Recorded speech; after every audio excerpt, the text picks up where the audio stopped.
Panel 3, topic is milk testing, ensuring safety and quality assurance in the dairy. And for this, I would like to call on stage our panel members. Our first panel member, please put your hands together for Mr. Shyamal Kumar Roy, Practice Head at NDDB Dairy Services. Can we have a huge round of applause for him, everyone? एक बार जोरदार तालियां हो जाए.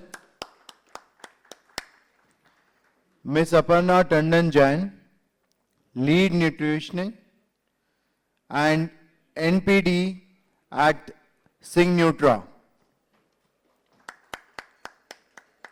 Mr. Aditya Goyal, Director, Mahaan Milk Foods Limited. Last but not the least, our moderator, Mr. Krishna Kumar Joshi, Head Regulatory Affairs Department at ITC. So let's give him a huge round of applause for him as he is our moderator. So we are about to start our discussion. The stage is all yours. Thank you.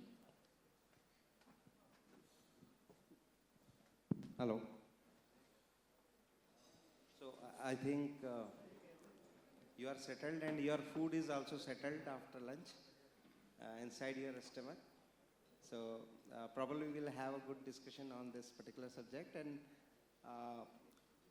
to the best of my understanding, it's a kind of post facto activities.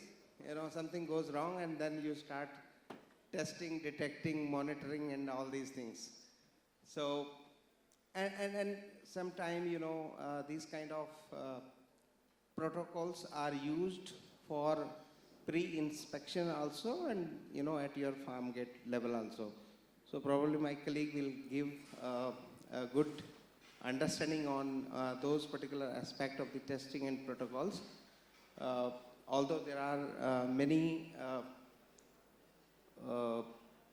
systems available, be it is your, you know, international system of testing, like your, you know, AOAC, or you have FSSAI manuals of testing and, you know, your products. You have certain BIS references also.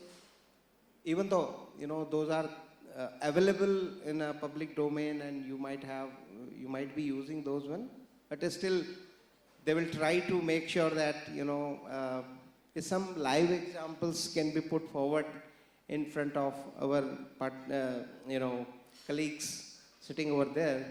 Probably that may help them to understand better this particular subject. So we will start a little introduction from your side and then we can start our panel discussion. Introduction part. So good afternoon everyone. Myself Aparna Tandon, and by background I'm a nutritionist working as a new product development lead at Signutra from last 9 years and a total 20 years of experience in the nutrition field. And I would like to thank Sinex for arranging this kind of a summit and inviting me for this panel discussion. Thank you. Hi, good afternoon everybody. Myself, Shyamal Roy. I'm from NDDB Dairy Services. I'm basically a dairy technologist and I'm in industry 23 years plus. So I want to thank Sinex for giving me this opportunity. Thank you. Hi, good afternoon. My name is Aditya Goyal. I am the Director of Operations at Mahaan Milk Foods Limited. I'm responsible for the entire operations we oversee in our facility in Hathras in UP, where we handle about 500,000 kgs of milk every day. And I'm very grateful to be able to share this dais with such, you know, distinguished people here as well. Thanks. So thank you, Goyal Sahab. And I think it is right perspective also to start with you, because once you know your processes, only then you will be able to correlate it with your testing, monitoring part of it. So we'll go later on into testing, but first we will start about, you know, the food safety, hygiene and other unhealthy food or, some hygienic engineerings. So since you are into operations, you are running a large corporate, day in, day out, you are interacting with your people who are responsible for ensuring food safety and healthiness of the product. So can you share some examples about how the contamination takes place?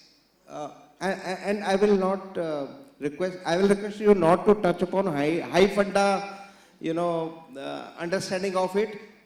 Actually, what happens at the place, those kind of examples you can give, and some hygienic engineering designs related aspect. What kind of food safety control processes you have in your systems, and if I talk about some sustainable good testing protocols also, you can share with the participant. Sure, thank you. So I think when we talk about milk and processing milk, it starts at the very core, with the farmer. And it's really important to understand where your milk is coming from. And for us also equally important was to really be able to determine how to impact milk at the very grassroots level. What we have been doing as an organization is trying to sensitize our farmers that are actually producing this milk for us as to where this milk is going. And I think I'm sure all of you will agree that as responsible consumers, when we look at sensitive applications, when we look at our parents, we look at our children, we always try and ensure there is the right quality of food going into their diets. So what we try and ensure and convey the message to our farmers is, listen, जो आप दूध पैदा कर रहे हो अपने पशुओं से आज हमारे लिए, वो शिशुहार है, वो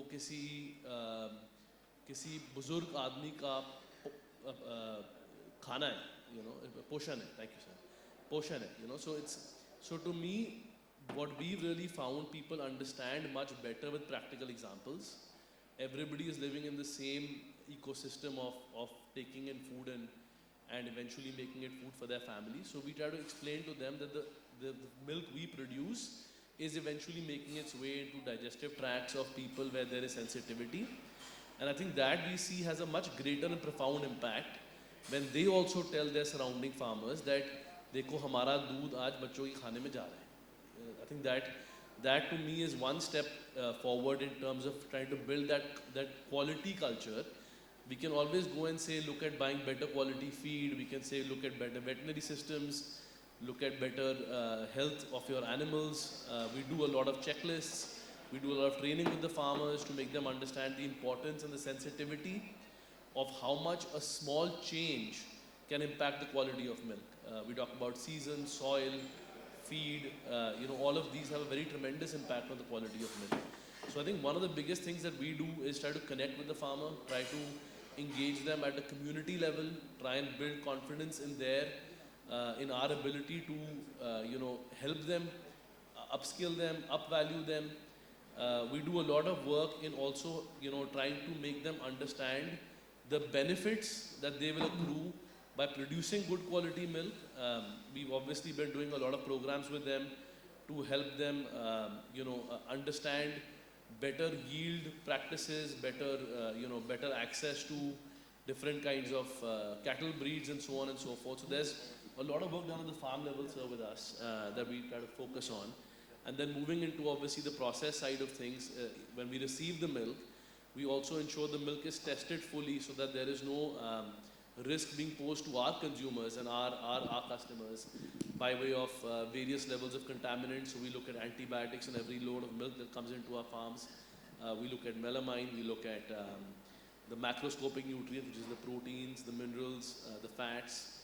And we obviously try and ensure that all of the milk we are processing is absolutely safe for consumption and goes into our food safe and well-engineered plants. And then at the plant level also we take a lot of precaution into making sure everything is sanitary and hygienic, complying with the US FDA standards of plant design. We're ensuring that all the samples from our environment are picked up to check the microbiological loads, which is a good indicator of how clean our plants are. We do it for also making sure and monitoring that the lines are kept absolutely clean. Every single lot of cargo produced by us undergoes almost 100+ testing before it is released to our consumers. So we are obviously looking at making sure that the entire system is designed and equipped in a manner where there are good, food safe practices involved. And I think we also thank a lot of our stakeholders, partners, be it our vendors, be it our customers, be it the regulators, be it a lot of members here in this forum as well, who continue to teach us and help us understand better how we can look at further improving our practices, how we can further look at evolving our businesses. And I think for us, quality and food safety is a commitment that we have at least undertaken for the rest of our journey. Sir, one question from my side, that since you are dealing with these all kind of subjects, what can you explain the people so that they can also understand what triggers or what motivate farmers to do adulterations, and then we go into this kind of testing and monitoring protocols. If they don't do it, probably testing is not required. Or when we understand that, okay, in this geography, I will get this much of SNF, this much of, fat or whatever it is, probably the testing is not required. But why, what is your thought on that? Why they do these kind of adulterations? So obviously there's a lot of information freely available. And I think in part we are responsible for that problem. I mean, we are also teaching farmers of ways and means where they can unscrupulously make more money by adding a lot of additives into milk and get away with it. I think part of the problem starts with us. I mean, there are other non-dairy ingredients which are being marketed and sold into an industry and explained to the farmer of how they can be put back into their milk cycle and thereby increase their revenue to them. And we have to constantly explain to them that this is something that is not sustainable. At some point you're going to cause more harm than you're going to do good. A lot of it is also incentivized by the fact that they see that gain in their day-to-day. So we're trying to give them a longer-term view. I think a lot of challenges we face as farmers are looking at ki aaj shaam ko mere paas kya hai, and to me that is the bigger mold to break. I think we are doing that gradually now. People are looking at a more sustainable practice, are now seeing कि मेरे को महीने में कितना बचा या मेरे को पूरे season में कितना बचा. I think that is one way to approach the problem for us. But I mean, to your point, I think as an industry ourselves, we have to come together and say, no, we will not take practices which do not promote good quality milk and promote adulteration and take it out of the knowledge of the farmers. So basically you touched upon, the backward integration, right? Be it is whatever, testing or, communication or, hand-holding or whatever it is. So until unless we do the backward integration, probably these kind of, malicious practices will keep emerging and we will not be able to control them. Thank you, sir. I had a question to Dr. Shyamal Kumar Roy. There are two questions and both are related to food safety testing and technology aspects. The question number 2 and question number 4, Shyamalji. So, may I request you to explain some of the latest technologies which are, forget about that moisture and all these things, right?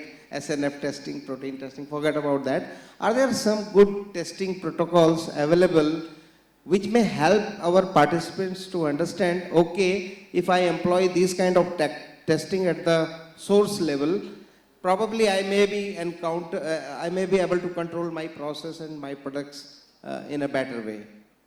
Yeah, sure. So, see, being professional, we know the traditional test method available for analysis of milk and milk product. We know all. So the thing is that how efficiently, without getting quality impact on the test report, we get better result with the latest technology, and sometimes it may help to get the result in a rapid manner than the traditional method. Say example, if we today want to do some protein analysis with the gel method kind of process, so it takes 4 to 6 hours, we know all. But there are technology available, whether it is liquid milk or it is any form of product, we can do very short period, maybe even a minute also, to get the same result without any impact on the accuracy of the result. So there are technologies are available. Say example, similarly for the protein analysis, there are technology like infrared or near infrared. So there are equipments are available with the NIR or IR technology, where without your sample quality will not change. Means there is no wastage of the sample. Still you will get the report within a minute. That kind of technologies are available.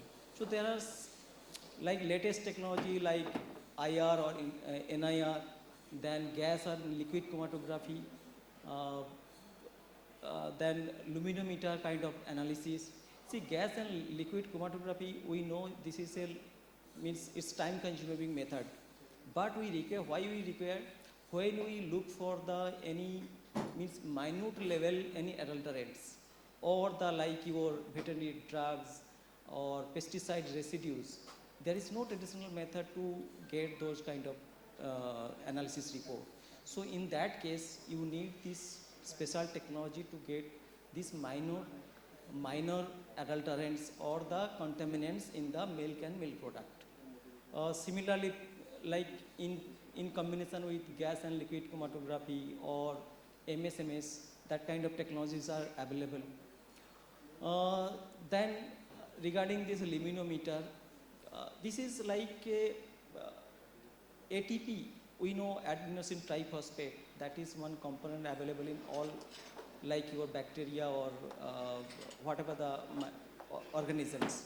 So with this technology we can do the rapid analysis of your hygienic condition of your equipments.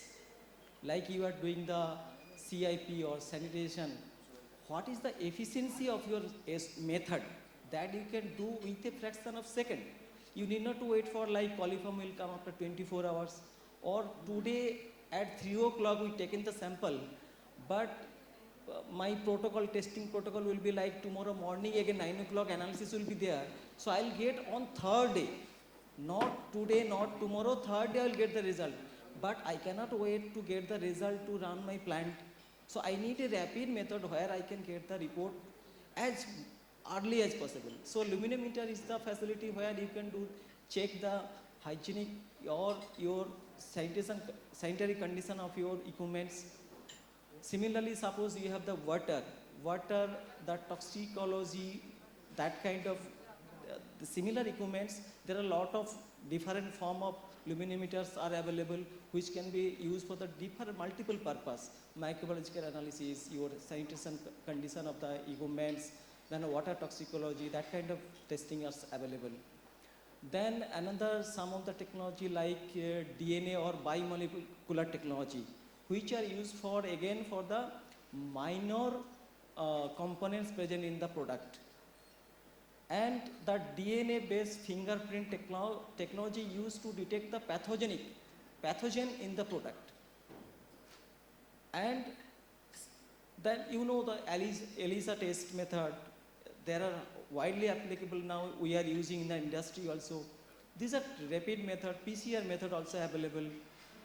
So that this way the different latest technology we have to use where we can get the better result with no much time, wasting no much time. See, there are three major quality parameters, physicochemical and microbiological. See, under physicochemical we know that that organoleptic test of milk and milk product is one of the major parameters. Sometimes we know that tanker been rejected due to the organoleptic test of the milk was not good. Okay, but these organoleptic tests by individual to individuals are different. So there are new technologies are available. It's called like electronic nose, electronic tongue. That kind of equipments are available where you can identify whether my, like I have a gold sample which is standard. See, if I fix this is say like with the multiple, with the traditional method, if I fix a sample, this is the gold sample, and with that sample, other samples how much are deviating, you can easily identify with a like few minutes you can identify the your organoleptic test of the milk and milk product. So that electronic nose and electronic tongues are available. So chemical test already we have discussed. Similarly for the microbiology also, like DNA fingerprint test, or there are a lot of like PCR or ELISA test can be also used for the say specific pathogenic organism also. See, nowadays there are tests available like coliform, you wait for 24 hours, TPC you wait for like 48 hours or 56 hours. See, now the different the company they are coming with the latest technology, they are giving that you will get all these test report, you can buy 24 hours, you will get even TPC and all, even some pathogen also they are giving a solution. So we have to adopt those kind of technology so that before sending our product to the market, I can ensure my product this is safe for the consumer. Thank you. Thank you, Shyamalji. And probably these technologies will be costly technologies, but there are solutions also. Now, for example, if I have a cluster of, particularly in your area, you can make one cluster and put these kind of equipments at one level and then start testing your sample and other samples also. So that, the cost neutral revenue can be generated, or you can say that, the other farmers or, other people can also be benefited through that. So it's all, there are certain government schemes and programs are also available wherein you can get some fund and place those equipments over there and, do start testing on that. So, sir has told, I have one that's called QECHERS, quick, easy, cheap, effective and drug safe, is pronounced as catches. This is the latest technology and it provides you, almost 90% of the testing solution in one shot or in one kit. I don't know where you will get it, but please check it on website. You will find. So either latest technologies are available for you to make sure that your products are safe and you are buying it safe and you are delivering it to the consumer as safe products as well. So I'll move on to from testing to nutrition. Okay, so Aparna ji is with us, and probably you have also two areas to speak. One is on your innovation in food safety technologies to maintain quality and preserve the nutritional quotient of the food. And other is ensuring products are in compliance with national rules and regulations. So we will also complement you whatever we know, and if you start with innovations part of it, and give some live examples which you have encountered, it will be grateful to me. Yeah. So if we talk about the innovation and how this innovation is helping in preserving the milk nutrition profile. So we all know that milk is rich in both macro as well as micronutrients. And if we are gonna do a lot of heat treatment, these micronutrients might lost.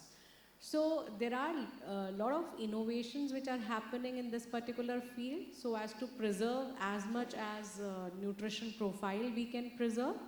There are microfiltrations, nanofiltration technology, then there are aseptic technology, then there are reverse osmosis. So there are a lot of technologies which can help in preserving the nutrition profile. Although these technologies are on the costlier side, and that there's a lot of manufacturers or small dairy plants, they are not using such technologies. Then one is related to these technologies at the plant level. Then there are packaging innovations as well. As you must have all come across the Tetra packaging. So your UHT milk, the ultra high treated milk which is available in Tetra pack, which also ensures that the quality is maintained. You can keep those Tetra packs at room temperature. that is also gonna preserve the nutrition profile as well as keep the quality of the milk to the highest level. Then there are some probiotics as well nowadays which are introduced in dairy, as we all know, which also helps in improving the quality or the health benefits associated with milk. So you have probiotics available with milk format, even in the curd also the probiotic supplementation is being done. And FSSAI is also taking care of this particular segment, and they have now categorization also, wherein if any product which contains probiotic, they have laid down specific standards for that, what all guidelines they need to follow. So this is about the innovation. I would request if anyone would like to add to this innovation. So in addition to that, you know, what Aparna ji has told, there are certain more like, you know, cold plasma is also there. You have to choose the appropriate technology for the appropriate products. It's not all, you know, across all types of milk products. You have HPP, you have pulse electric field processing also. Few costly, but if you look at, you know, your balance sheet and do a cost benefit analysis, probably it may help you to determine which process you have to use in that sense. And then there are microbial biosensors technology is also there, where you can detect what kind of bacteria is, where to target. There is some technology which is being currently studied is irradiation.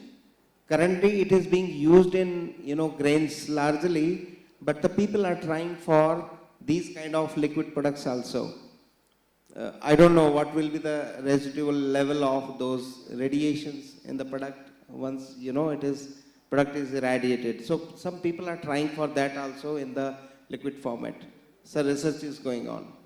So Shyamal ji, can you add some more points into this particular aspect? So for this process innovation, or how we can preserve the quality of our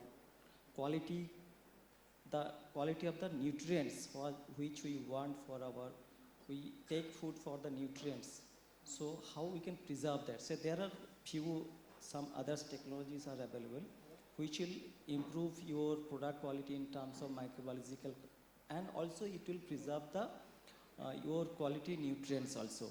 So one of the technology nowadays, it is not widely used at present, but still they are coming into the picture, like high pressure processing, especially in the milk industry, that milk will be processed in state of pasteurization in a lower temperature with high pressure. Milk can be processed, so your load of bacteria will be much lesser than the traditional pasteurization method, and your quality nutrients quality will remain stable without deterioration of some of the nutrients like vitamin C and those are the things will not much destroy in this process. Another process is like light treatment in our process. You might be already using UV rays for your packaging line, where you are, say maybe you have a tunnel where you have the UV rays inside the tunnel, and you are passing the packaging product so that your packaging material get decontaminated. And say specifically for fermented product, I have seen many places, many organizations, they are using this method to sterilize the packaging material before filling, specifically for the fermented products and all. So that is one technology. Third one is like, say like Aparna already told regarding this probiotic. So there are a lot of products available like dahi or curd, yogurt, or flavored drinkable yogurt with the probiotics. Even some company came up with the ice cream. Outside India, there are a lot of products with this kind of formats actually. The issue is that what she told that you need a specific number of bacteria in this product, so then you can claim that it is probiotic product. So for that purpose, now the technology has come to protect the bacteria.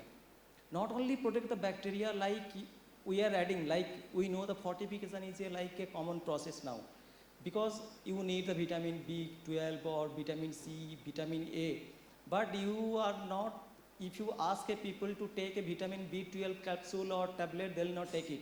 But if we add it to the product, then it will be easily consumable daily basis. So we need to fortify our product. That is the purpose was behind the fortification. Now how we can preserve these nutrients? So the method is that encapsulation. If you encapsulate the bacteria, your desired bacteria or your micronutrients, whatever you want to added in your product, if you encapsulate before the processing or adding to your product, that encapsulation, there are certain kind of encapsulation where this encapsulated nutrients or bacteria withstand even a whatever the temperature condition. Maybe it is freezing condition like in ice cream. Say like you need to store the product or hardening the product at -50 degree or storing the product around -25 degree, supply chain and the storage at the marketplace. So bacteria will not withstand. So you need to have that kind of technology where your bacteria or micronutrients can be preserved. So that nanotechnology, encapsulation technologies are available nowadays. Then there are like nanotechnologies are available in the industry now. So nanotechnology can be used for your developing your nano ingredients also, as well as that technology can be used for your process purpose also. So nano ingredients, they are used to enhance your functionality of the products, like you can improve the color, flavor, that kind of things. Yeah, there are certain limitations are there, we have to take care during the application or use of those ingredients, but that can be taken care if we properly use with the stipulated given SOPs and all.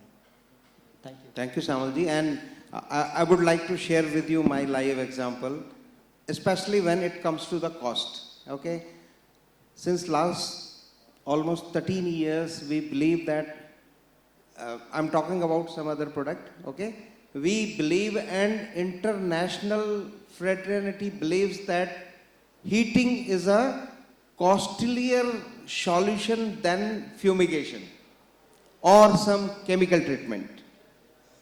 लोगों को ऐसा लगता था, scientist को भी ऐसा लगता था, and nobody was trying that.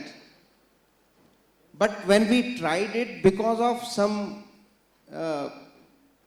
consumer nuances, when we tried heat in grain, it works for us fantastically, you know, and we were able to achieve almost 40% lesser cost, you know, in terms of, you know, entire costing or revenue, etc. So sometimes it happens, you know, we believe that something is costlier, or, you know, we may not adopt it.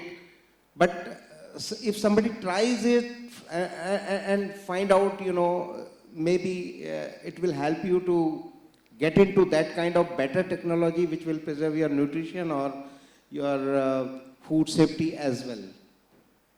So that's one example, a great example, you know, I thought I will share with you. So, Aparna ji, the other question was regarding some regulations. So, what are those regulations applicable to? You just can briefly touch, because we don't have time on that. Yeah. So, so the part which I have to cover is products in compliance with national rules and regulations. So, we have FSSAI, wherein FSSAI has already given guidelines and standards for milk and milk products, which are covering all the types like curd, dahi, chhena, cheese, ice creams, all kind of milk products. They have given these standards. They have a manual as well, wherein they talk about the testing methods which needs to be employed. So everyone is gonna use the same standard, same kind of testing method to derive the nutrition profile or the limits as well. They have defined that what limits they need to be in. And in fact, in order to ensure that quality milk is available to all the consumer, FSSAI is doing the surveillance drives, and they have done 5 such surveillance drive till date from 2011. And the latest one which they conducted in 2022, wherein they covered 12 states and checked the quality of the milk on all the parameters, whether it is pesticides, melamine, antibiotics, microorganisms. So all the parameters they checked, and this was a bigger drive covering 12 states.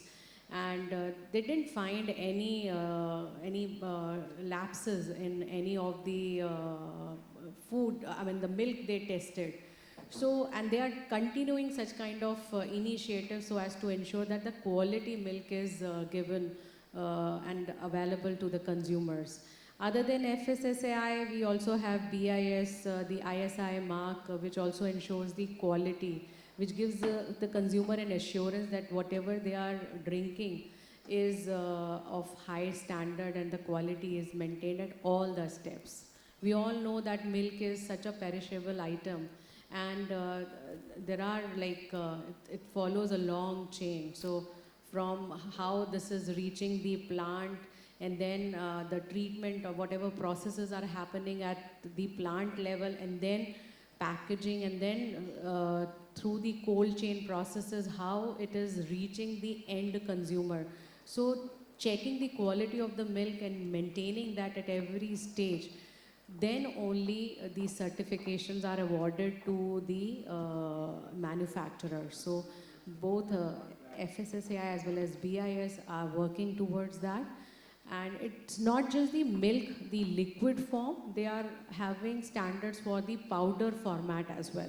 So because I am from the nutraceutical industry, and we use a lot of skim milk powder or whole milk powder for our formulations, whether it is for any kind of protein supplement. So everywhere we need to comply with these standards, so that we can deliver the same kind of product to the consumer on all the parameters, whether on the nutrition parameters, quality or micro parameters, and we need to maintain the taste also similar every time.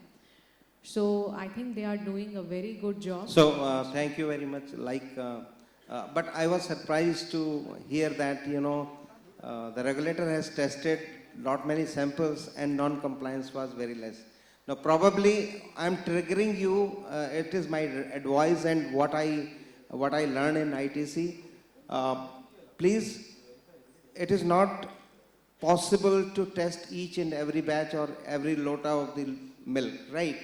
So probably when you are testing, one thing you can inculcate in your people's mind about the reproducibility of the test results. So probably that will help you to actually ensure that if I am doing one time, it is correct.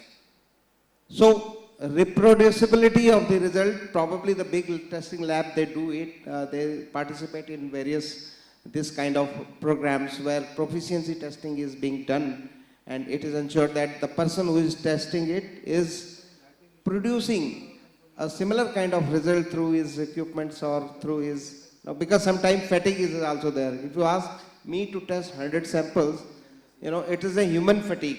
Kahin pe kuch miss ho jayega and I will produce a wrong result, which will lead to the wrong release of product in the market, and probably then somebody else will pick up it. Either your product will get fermented or kharab ho jayega market mein, or some regulator will pick up your sample. And then if it is unsafe, what is the, penalties and the processes. It's a criminal prosecution. When your product is termed as unsafe product, it is a criminal prosecution. You have to go into the criminal court, not civil court. If it is misbranded, substandard, still you can sail through. But the moment somebody says that your product is unsafe, it goes into the criminal proceedings. So with that, I will just touch upon, the brand equity and brand loyalty, and I will request sir to, just give a glimpse of what exactly the brand equity and how, a sustainable brand can work in the market and what could be done on that particular aspect. No, sure. Thank you, sir. I think for us, we share a 4.5-decade-long legacy of this brand. I think I've seen it move through generations. I'm now the third generation in this business. And I think I see that as well. I see that we have been associated with people who we've been working with either as people who've come to our facility over the years, customers who pass by our locations in those areas, people who've seen our processes, people who've seen our farms. And I think that stays. I think that to me is where and how brand loyalties are built. People who've come in and seen good practices, who've seen good systems, travel, go around, and then they pass on that information to the next generation. So we've seen this happen in our markets where, the grandmother has been buying our product for multiple years, for decades, and then she tells her daughter or daughter-in-law, or now, of course, the men also do a lot of grocery shopping. So a lot of the men as well saying that this is the brand we've been using for so many years, there's a good quality behind it. We are very happy with the results. So to me, that kind of inspires it. What you see is what you believe, and giving that experiential experience to your consumers of having good quality product over the years. To me, that is what plays a very big role in brand equity, and I think that's what we've been striving for as well over the years, is to ensure that quality, to ensure that consistency of product. That is sustainable brand building from the way I see it. So on other side of one is that consumer connect. Farmer connect or consumer connect. Other than that, other than the legacy, what, like for example, if somebody is new in coming up in the dairy sector, what could be 3-4 ways by which he can look at these particular aspect of brand loyalty and equity as well? So I would say at the end of the day, what builds a brand, right? Credibility. And you want to make sure you're a credible operator in this space. One of the fundamental things that builds credibility, according to me, is quality. Is telling your customer the kind of initiatives you take to build that product, looking at traceability measures, looking at food safety measures. I think a lot of what FSI has been doing, fortunately, is explaining to customers, and some of this Aparna touched upon as well, is they are building measures to validate and verify processes. So talk about the fact that you have external agencies who verified and validated your programs, communicate about the nutritional values of what you're doing. To me, these are some of the easier ways to try and build a new brand in the market as well. Yeah. I think one of important factor we missed in, and I just want to share with you. I don't know your experience, but my experience, I'm telling you, CSR is also one of the factor wherein you can understand it, and you can build it into your process, the CSR, corporate social responsibility, truly. If you are doing it truly, that will also help you to increase or improve your brand loyalty, or that is a very big factor, but still people are not talking about that too much. Probably all of us can come together and say, go to government and say that, okay, now you are capped the fund of CSR, say 1 lakh rupees, increase it to 10 lakh rupees, will actually contribute to this, and probably that may help drive the sustainability and brand loyalty as well. I don't know. So that's some, open mind kind of suggestions that could be done. So with this, we will close. We will not take your too much time. So what we did is we a little bit touched upon the new technologies, the new test methods which are available, some brand related aspects, FSSAI regulation, and some live example how Mahaan has, cultured their entire process into, the business and how they are doing it. Probably it may help you. So we have 7 minutes. If you have any question, you can ask 1 or 2 questions to the panelists.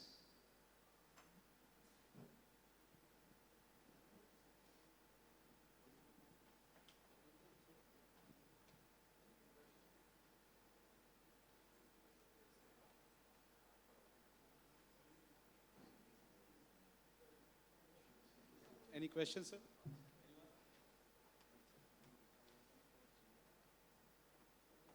Okay, then I think there is no question from audience, so we'll close it.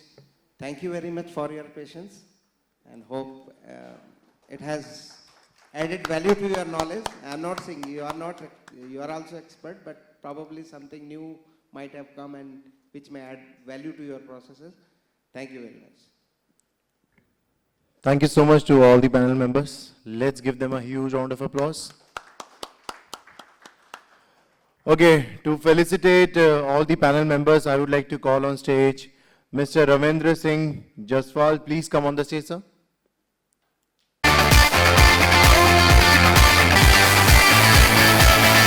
He's a sales manager, biomonitoring at Merck.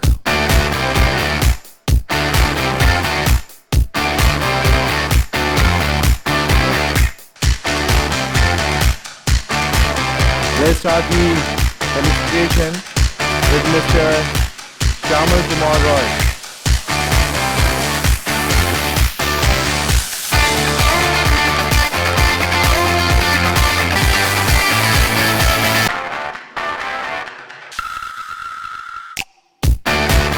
Miss Aparna Tandon.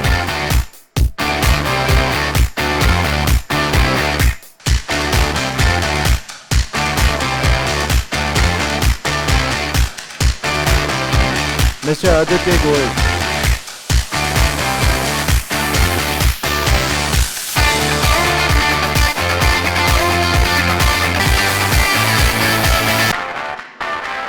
Last but not the least, our moderator, Mr. Krishna Joshi.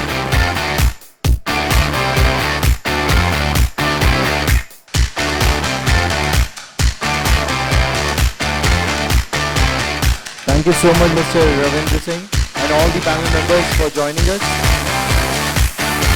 You can take a picture.